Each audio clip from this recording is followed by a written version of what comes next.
დღეს საქართველოს მართლმადიდებლური ეკლესია წმინდა ანდრია პირველწოდებულის ხსენების დღეს აღნიშნავს. სადღესასწაულო წირვა-ლოცვა ყველა მოქმედ მართლმადიდებლურ ტაძარში ჩატარდა. გადმოცემის მიხედვით ანდრია პირველწოდებული საქართველოში მაღალმთიანი აჭარიდან შემოვიდა, მან სვიმონ კანანელთან ერთად თითქმის მთელი ქვეყანა შემოიარა და არაერთი ადამიანი მოაქცია ქრისტეს ჯულზე.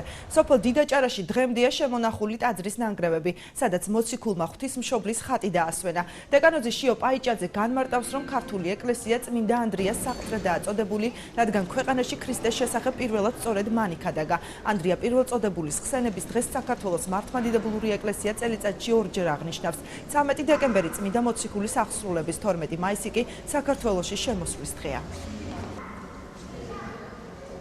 მოგილოცავთ დღევანდელ დღეს ანდრია პირველწოდებულის ხსენების დღეს, უპირველეს ყოვლისა ქართველი ერისთვის ეს უდიდესი დღეა, რამე თუ საქართველოს ეკლესია ანდრიას საყდრად არის წოდებული და საქართველოს დღეს არის უქმე დღე, მართლაც მნიშვნელოვანია, იმიტომ რომ ანდრია პირველწოდებული არის ქრისტიანობის პირველი შემომტანი საქართველოში და კერძოდ ჩვენ კუთხეში დიდაჭარაში, როგორც ამას ქართლის ცხოვრება გვამცნობს. დღევანდელ დღეს ვილოცავ მთელ საქართველოს ზამს სიამოვნებს, ყოველის დროს მაჟრიალებს.